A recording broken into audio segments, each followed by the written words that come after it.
Assalamu alaikum wa rahmatullahi wa barakatuh to some of you, and peace out to the rest of you. Go ahead and hit the share button because the message is more important than the messenger. I realize that to explain the title, I have to explain a scenario that will seem completely unconnected to it, so bear with me. In my childhood, I had an enemy from my neighborhood named JT. Now, he really earned my enmity. From sneaking me over a bike I was actually giving back to him, to chasing down my brother who was 5 years younger than the two of us. The thing is, he singled me out for this kind of mistreatment. So when I realized he was singling me out, I never forgave him. Because I found out that he was such a, pardon my French, but he was such a bitch-ass coward to other people. And so when I realized this, I fought him in his driveway. When I was sure that this was the case, I went back. I let him forget for 3 years. Or I let him think I was afraid of him for 3 years. After one fight that he won, and then I went into the driveway when some others had an argument with him, acted like I was there as a witness, started an argument, and caught him off guard. Now that time I was armed to knock him unconscious or even kill him if that was what it would take to win the fight in the end. As far as I've always been concerned, I'm the good guy in every fight because I never provoke anyone. And so if somebody else starts a fight with me and then they win, then the fight must have been unfair. So me being armed to knock him unconscious or even kill him, as far as I'm concerned, is fair. But he surrendered that last fight before it got that serious, just because he realized that he was going to have to actually fight and struggle. Fact is, even though he gave up that fight, I stopped fighting once they came and separated us. I'll never forgive him just for hitting me back, because he ran from other people that tried to fight him, even when they were smaller than me. But when he ran from them, they were darker and from worse neighborhoods. Fast forward to today, we're grown. I don't hate him, though I would still never reconcile with him, because the time for him to really show he's not a coward is gone. We're both too old now to be starting fights with anyone, so he can't go and challenge somebody bigger than him to prove that he ain't no coward. I mean, if he goes and does that, then he has to prove that he's still immature. So there's no way to hold, it's not possible to ever hold him in the proper esteem. And if you treat me like an inferior to others, then that's what it's going to take for reconciliation. You're going to have to go and challenge someone that can thrash you easily, that you know can thrash you. Now you understand how bad this ninja was. Now fast forward to 2008, this time of year. He and a friend of his who wasn't worth crap when I was growing up as well, threw a party for everyone we knew in 2008. Now I was Muslim by this time, so I couldn't rightfully go to a Christmas party at a bar. But I wouldn't have put the cover charge in his pocket anyway if I wasn't Muslim. A few days later, a mutual friend of ours named Sam called me on my phone and told me that frankly there was a rumor that JT was 9AY and his wife was about to leave him. From what I know, they did later separate. But to do the right thing in that conversation, I knew I had to tell the truth about what I knew of JT. Sam was on the line telling me that this was a rumor, but he didn't believe it himself. I told Sam, "You're right.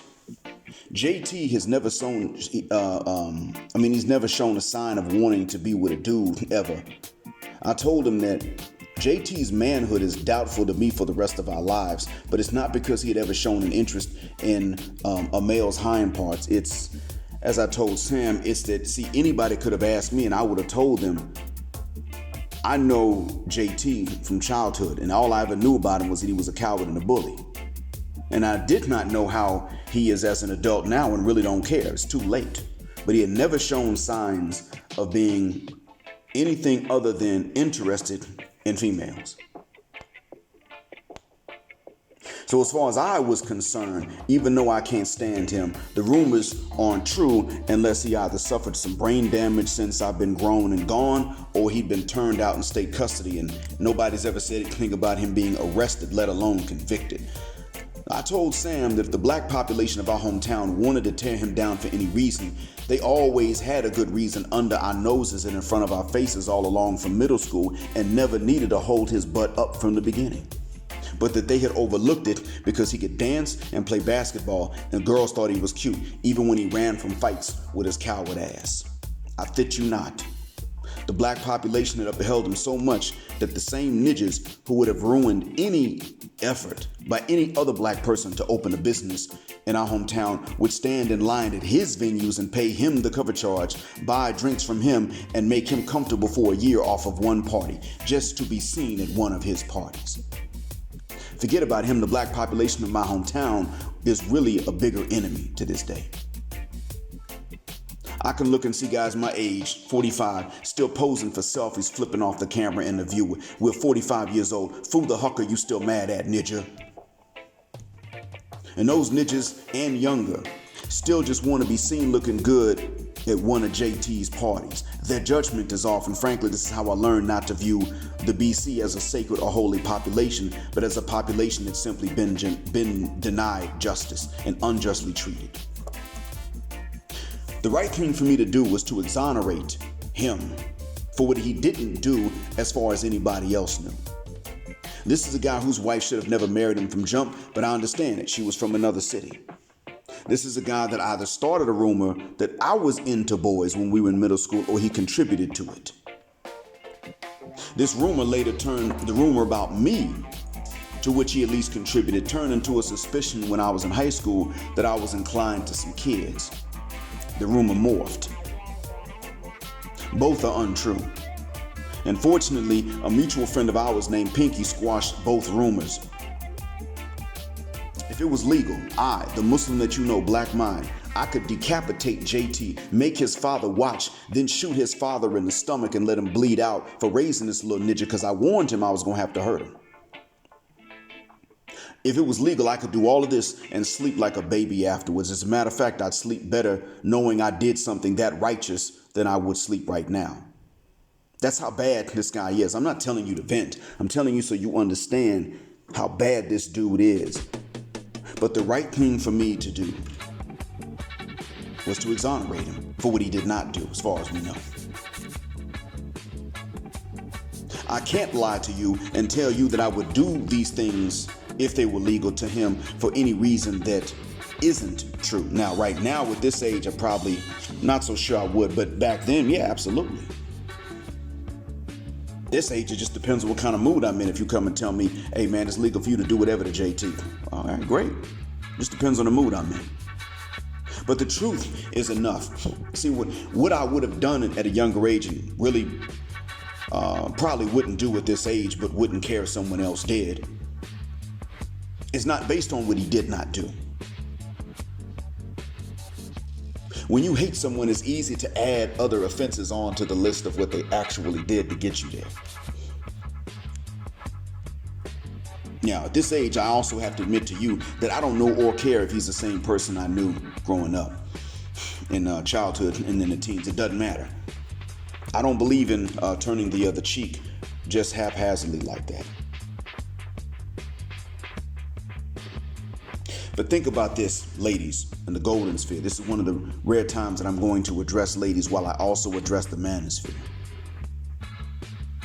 If I was ready to say something that would exonerate him for the exact same false rumor to which he contributed about me, that he began if he didn't begin it himself, then how can I sit up and be okay with many women being mistreated or unsafe due to a phenotype you inherit with no choice?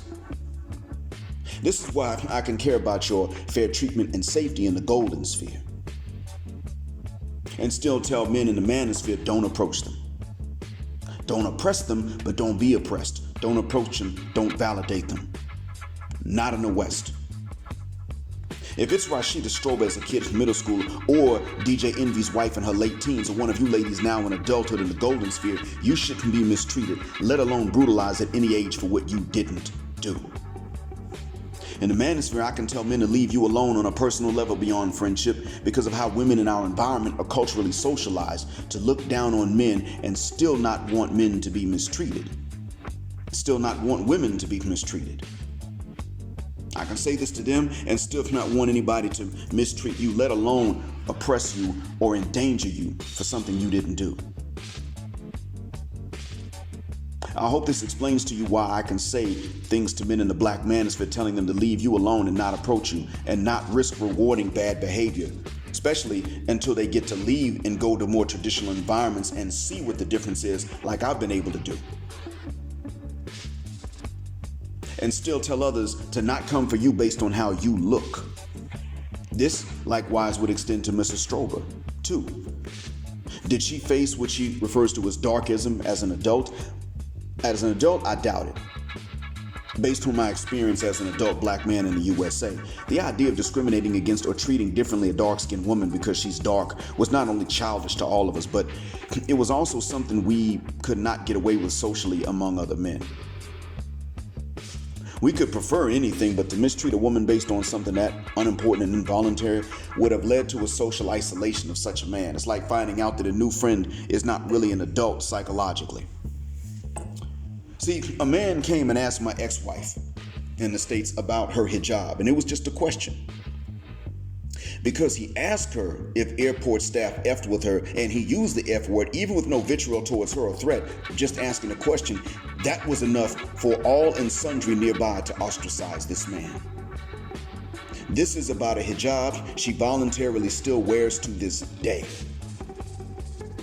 You can disagree with Rashida's delivery. I do. However, would you be okay with her being mistreated in her youth or adulthood now based on her shade? Hell no, you wouldn't. I've heard many women in the Golden Sphere challenge her platform and delivery, but were careful to not attack her looks, which is good. There's nothing wrong with them, and she should not be attacked for her looks, even if she was unattractive. But if you were that careful to not insult any of her appearance despite you disagreeing with her, then you know you aren't okay with someone mistreating her based on any of her appearance. And that makes you human. It's the same here. You might want her boyfriend to leave her and stop being an LS savior, but you don't want her to be mistreated or oppressed, let alone endangered. Well, it's the same here. I'll tell childless black men to not pair up with single moms, especially if they find that they aren't attracting childless women, because it simply means they're already slated by the bulk of women as good stepdads, but unworthy of having their own kids first. Some women attacked multiracial movement because she less prioritized finances, and they called her ready to date a burger flipper, and others who heard it spoke in her behalf, and others who heard it and were present and heard it live did not speak in her behalf. Many wanted her to shut out even medium income men, right?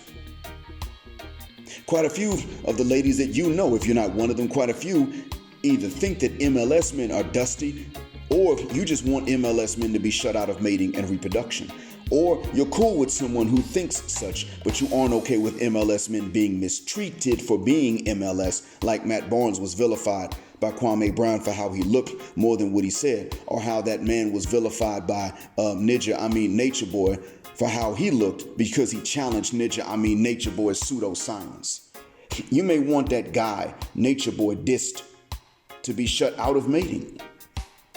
You may or may not want him with even any of your friends, because you may or may not want his genes in the next generation, or you may not care. But would you want him oppressed or in danger because of his phenotype? You would not. It's the same thing here. I can respect women and tell them to fast. I can respect women and tell men to fast.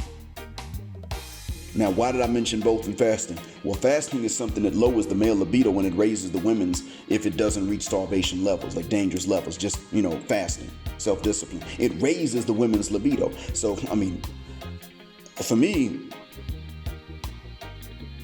Ramadan is a time of year when Muslim men and Muslim women learn the other one's perspective.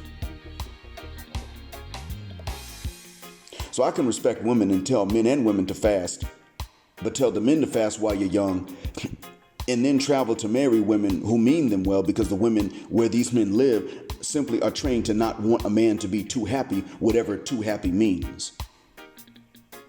If you wonder why I would tell men to never oppress any of you, but also to never approach any of you and pedestalize you, look at who calls into Kevin Samuel's show and how they just reject everything he tells them. Look at Beast Mode Smooth React's video entitled, "This is Why Men Have Stopped Dating Modern Women, 11 minutes of women exposing their nature." Hell, look at the compilation videos even before that on the same channel. Look at O'Shea Duke Jackson's video entitled, "A Single Mom Admits to Using Good Men in Her Prime." This is one of the more recent ones. Look at Crimson Cure's channel, explaining not only what games sisters play, but why they play them. Look at Red Femme Diaries' channel, who actually confesses to everything about women that you don't want men to know you might even think. What you think but would not act on, she's already told. So what I'm doing in both cases is not about hatred. It's about self-defense. Because the women who are not out to harm men are rarely even outdoors for us to meet them. Yeah, there are great women that exist, but they're usually indoors somewhere, single or married, they're indoors. So we men leaving our homes and going out to meet them is not going to be enough. We would have to go to their homes. That means we got to know where they are. We don't. And then there are the ones who are married and aren't single anyway, as I just mentioned. So the expectations on men are entirely too one-sided in the West, and it's unsustainable. Eventually, the stupidity of men had to run out, and it did with the advent of social media. I'd be immoral to be okay with any of you on either end of the spectrum being mistreated, let alone unsafe because of an appearance. But I would also be immoral to tell men to accept the deal that most Western women are offering men if I know what I know. And that's my explanation. I hope this helps. Thanks for listening, gentlemen and ladies and gentlemen, all over the spectrum and whatever location you're in. Until next time, black heart, black mind, black out, assalamu alaikum, and peace out.